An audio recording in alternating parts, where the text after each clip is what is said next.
donnant des informations sur le statut du moteur.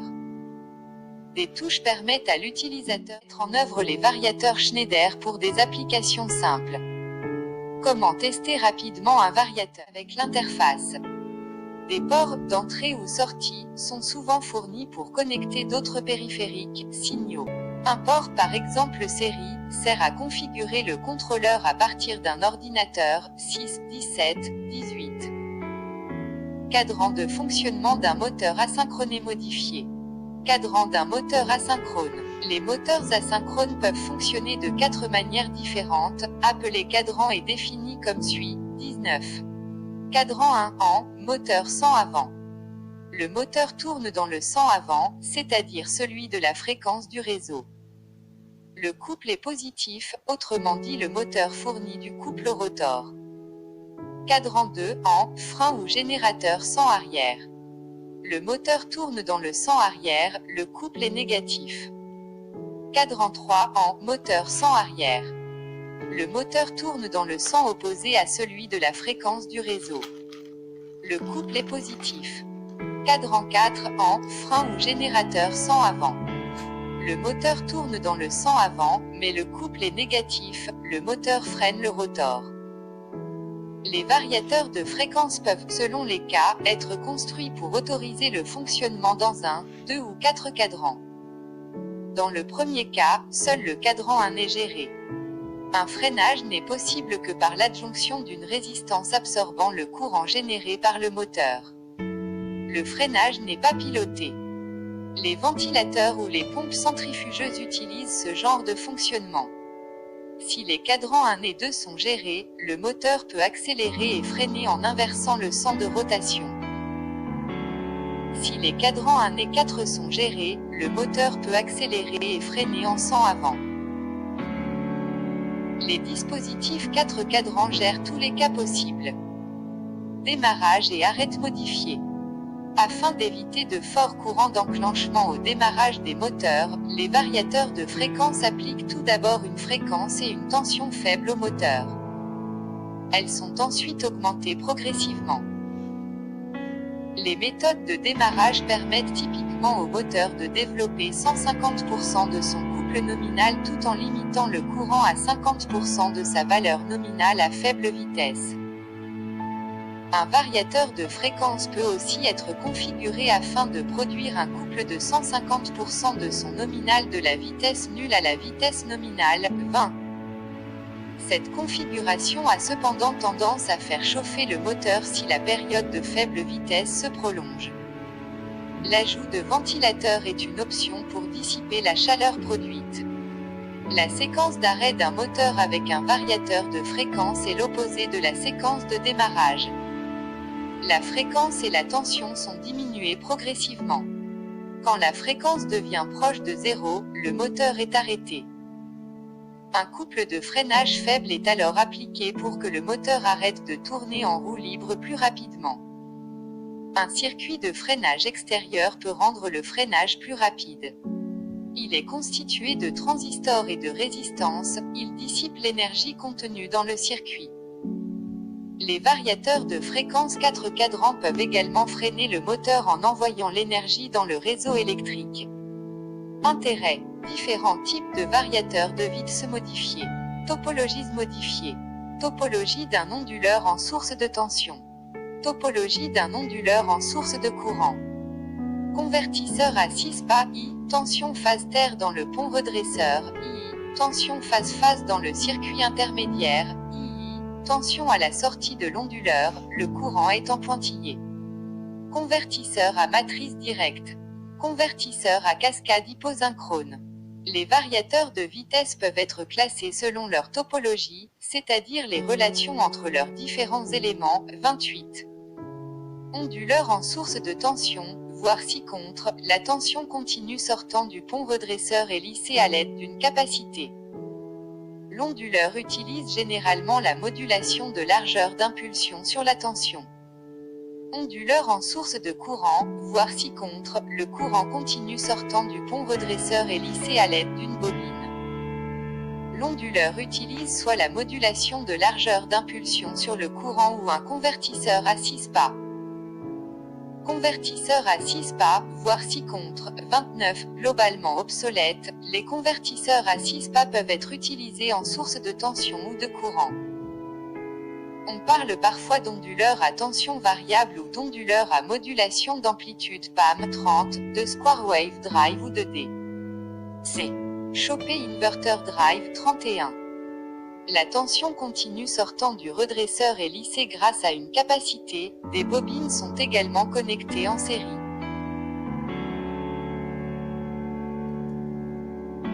Le circuit intermédiaire est relié à un onduleur transistor d'Arlington ou des IGBT quasi-sinusoïdales qui fonctionnent soit en source de tension soit en source de courant. 32. Onduleur en source de courant commuté par la charge. L'onduleur fonctionne en source de courant et utilise des thyristors à la place des interrupteurs commandables des autres onduleurs en source de courant.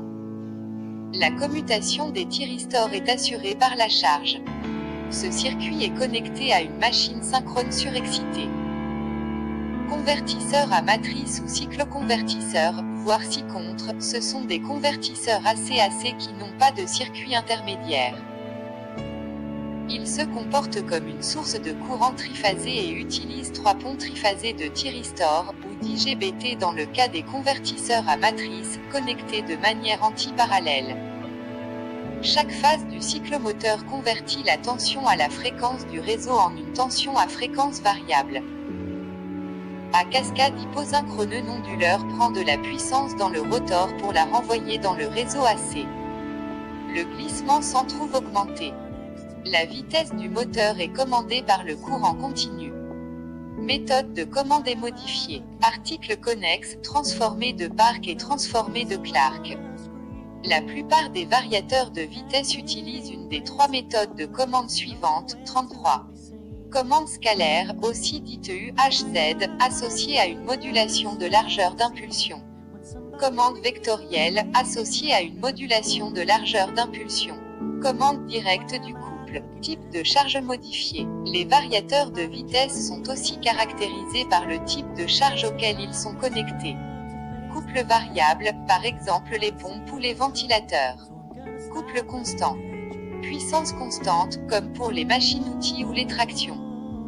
Puissance possible et modifiée. Les variateurs de vitesse peuvent utiliser des tensions et des courants nominaux de taille très variable. Ils peuvent être monophasés ou triphasés. Ainsi, les variateurs de vitesse basse tension ont une tension de sortie de 690 volts ou moins et une puissance allant jusqu'à 6 MW 34. Toutefois, pour des raisons économiques, les variateurs de vitesse moyenne tension de bien plus faible puissance sont privilégiés. La topologie dépend de la tension et de la puissance. La tension de sortie est définie par les IGBT qui ont généralement une tension nominale de 2,3 kV ou 3,3 kV. Un fabricant de semi-conducteurs propose également des thyristors de tension nominale 12 kV 35. Dans certains cas, un transformateur est placé entre un variateur de vitesse basse tension et un moteur moyenne tension. Ces derniers ont une puissance comprise typiquement entre 375 kW et 750 kW. Historiquement, ils ont requis un travail de conception très supérieur aux moteurs basse tension, 36, 37. Certains modèles ont une puissance de 100 MW, 38, 39. Liste de variateurs de vitesse modifiés. Les variateurs de vitesse peuvent être classés de 2 manières. En fonction du type de machine tournante pour lesquelles ils sont conçus. Voir le tableau ci-dessous 40. En fonction du type de convertisseur AC-AC employé. Voir les tableaux 2 et 3 ci-dessous, 28, 39, 41, 42, 43, 44, 45. Tableau 1. Classification des variateurs de vitesse en fonction de leur machine tournante. Machine asynchrone. À cage d'écureuil, à source de courant ou de tension, avec modulation à largeur d'amplitude ou à 6 pas, cycloconvertisseur. À rotor bobiné et alimenté. Électromécanique, à cascade hyposynchrone. Système à récupération de l'énergie du glissement, Kramer, Scherbius. Machine synchrone, à enroulement bobiné et alimenté. à source de courant, notamment commuté par la charge, cycloconvertisseur, source de tension. À aimant permanent, axial ou disque, radial, intérieur, à surface trapézoïdale, sinusoïdale, source de tension. À reluctance, source de tension. Moteur pas à pas, source de tension. Moteur à reluctance commutée, source de tension. Tableau de classification des variateurs de vitesse en fonction de convertisseurs AC-AC. AC-AC indirect. Basse tension. À IGBT. Modulation à largeur d'impulsion à 2 niveaux. Majorité des convertisseurs.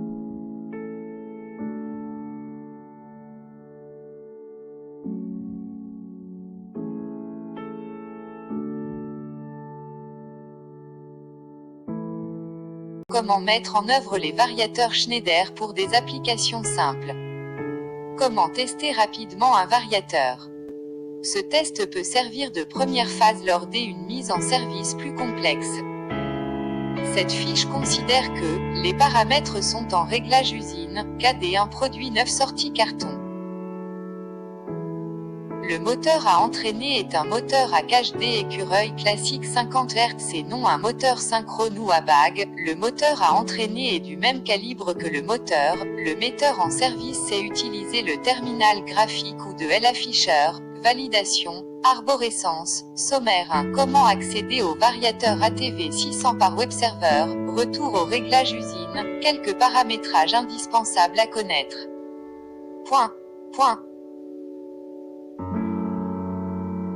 Modifier les niveaux d'accès pour paramétrer le variateur en alimentation monophasée pour resetter, un défaut avec une entrée logique pour résoudre l'état, NST, à la mise sous tension 4, faire tourner le moteur, 2 straps, faire varier la vitesse avec un potentiomètre, câblage D, un potentiomètre, un strap, pour faire tourner le moteur sans pontage, seulement avec le terminal ou l'afficheur, faire varier la vitesse par la molette du HMI. Les ordres de marche sont issus du bornier, un strap et 3 paramètres, utilisation des vitesses présélectionnées, protéger le moteur, un paramètre, optimisation ou autoréglage ou teint de l'ensemble variateur, moteur, 5 paramètres, annexe comment configurer le HMI en langue française ou trouver le QR code. 2.1 Comment accéder au variateur ATV 600 par le webserver. Il est possible de configurer le variateur ATV 600 de 2 façons différentes, par l'afficheur intégré au produit, par le webserver intégré au variateur, la connexion Ethernet native réalisée par un câble Ethernet classique RJ45 RJ45 en permet une utilisation immédiate. Suivant les paramètres à configurer, il est préférable d'utiliser les 2 moyens. Cette fiche propose l'un et l'autre connexion par webserver. Il est possible de se connecter en filaire ou en Wi-Fi, via un routeur, à ce variateur en filaire. Le variateur est immédiatement reconnu, il n'est pas besoin de renseigner les adresses TCP/IP. Lors de la première connexion, username et password sont configurés en admin, l'utilisateur doit obligatoirement modifier son mot de passe. En Wi-Fi, il est nécessaire d'utiliser un routeur, ici routeur Edimax, et de se connecter classiquement en Wi-Fi. 3.2 Retour au réglage usine. Schneider livre les variateurs neufs préparamétrés de façon identique. Ce jeu de paramètres est appelé réglage usine. Il est possible de retourner au réglage usine à tout moment, menu principal, menu 7, gestion fichier 7. 2 Réglage usine config. Source égale config. Macro, liste groupe paramètres. Cocher tout, accès règles. Usine, actionner OK 2 fois, cette action n'est pas réalisable avec webserver. 3. Quelques paramétrages indispensables à connaître. Modifier les niveaux d'accès. Menu 8 My préférence 8. 6. Niveau d'accès égale expert pour modifier tout paramètre. Cette action n'est pas réalisable avec webserver. Pour paramétrer le variateur en alimentation monophasée. Lorsque le variateur doit être alimenté en 230 VAC monophasé, il est nécessaire de dévalider la surveillance tension D entrée D1 des 3 phases. Pour ceci, avec le HMI menu 5 Réglages complet 5. 11 Erreurs, avert. Manip. Perte phase entrée AFF. Perte. PH. ENT. Cliquez sur Ignorer. Avec Web Server pour resetter un défaut avec une entrée logique utile pour éviter des mises hors sous tension dans le cas des acquis défauts. Avec le HMI menu 5 réglages complet 5. 11 erreurs, avert. Manip. Fault reset affect. Fault C égale DI4, réglage usine, si l'origine du défaut a disparu, strapper les bornes 24 et DI4 acquittera le défaut. Avec le Web Server 3. 4 pour résoudre l'état NST à la mise sous tension. Le retour réglage usine ou le produit neuf sorti carton est configuré pour éviter les démarrages intempestifs qui peuvent être dangereux. L'ordre de marche est fourni par un front montant de L-entrée DI1, ainsi, si à la mise sous tension du variateur, DI1 est strappé avec P24, le variateur ne verra pas de front montant sur DI1 et ne démarrera pas, il affichera NST tant QU il ne recevra pas de front montant sur DI1. Pour que le variateur puisse démarrer à la mise sous tension sans action volontaire de l'opérateur, il devra strapper P24 avec DI1 et positionner le paramètre type d'office à la valeur sur TA. Auparavant, l'utilisateur aura mesuré les risques d'un tel démarrage et pris les mesures adéquates de protection des biens et personnes. Menu 5 réglages complet 5. 4 commandes et référènes. Type d'office égale sur TA. Cette action n'est pas réalisable avec Web Server 4, faire tourner le moteur, 2 straps, câblage. Un STOA et STOB doivent être au potentiel de 24 volts, en produit 9 sorties carton, STOA et STOB sont strappés à la borne 24, à vérifier impérativement, 2 ponter la borne AI1 consigne analogique sur la borne 10V, 3 ponter la borne DI1 sur la borne P24 ou utiliser un commutateur. Fonctionnement. Attention, vérifiez que le switch situé sous les borniers soit sur la position SRC. Sans avant. Dès que DI1 sera ponté, le variateur va démarrer immédiatement le moteur dans le 100 avant et lui faire atteindre la vitesse écrite dans le paramètre vitesse haute high speed, soit 50 Hz style de 1500 TR, MN pour un moteur classique. Pour modifier ce paramètre, menu un démarrage simple vitesse haute égale valeur souhaitée. 100 arrière. Pour faire tourner le moteur en 100 arrière, pontez la borne DI2 sur la borne plus 24. Menu 5 réglages complet 5. 4 commandes et référènes. Affect. Arrière égale DI2. Cette action n'est pas réalisable avec Web Server rampe accélération et décélération. Quel que soit le 100, le variateur respectera les rampes d'accélération et déaccélération des paramètres accélération et décélération réglés à 10 secondes. 4. 5 pour diminuer ou augmenter les seuils de vitesse haute, vitesse basse, accélération et de décélération avec le HMI menu un démarrage simple. Modifier les paramètres, vitesse haute, vitesse basse, accélération, décélération. Exemple pour le paramètre vitesse haute, menu un démarrage simple vitesse haute égale 40, si la fréquence maximum souhaitée est de 40 Hz. Avec Web Server remarque au lieu de strapper DI1 et la polarité, utilisez le contact D un bouton tournant ou D un bouton poussoir ou D une sortie automate. Conseil. Si ce mode de fonctionnement suffit, finalisez la mise en service avec les rubriques 8 et 9 protection thermique du moteur, autoréglage 5. 6.5 Faire varier la vitesse avec un potentiomètre, câblage D un potentiomètre, un strap, paramétrage, repositionner le paramètre vitesse basse à la valeur 0, pas besoin. Si retour réglage usine, menu un démarrage simple vitesse basse égale 0, repositionner le paramètre vitesse haute à la valeur 50, pas besoin. Si retour réglage usine, menu un démarrage simple vitesse haute égale 50, câblage. Un STOA et STOB doivent être au potentiel de 24 volts, en produit 9 sorties carton. STOA et STOB sont strappés à la borne 24, à vérifier impérativement, de utiliser un potentiomètre de valeur maximum 10 ohm, la référence SZ1RV1202 est le standard de potentiomètre Schneider, valeur 2,2 ohm. Connectez le potentiomètre de la façon suivante, résistance complète entre les bornes 10V et COM et le point milieu en est pontez la borne DI1 sur la borne P24 ou utilisez un commutateur.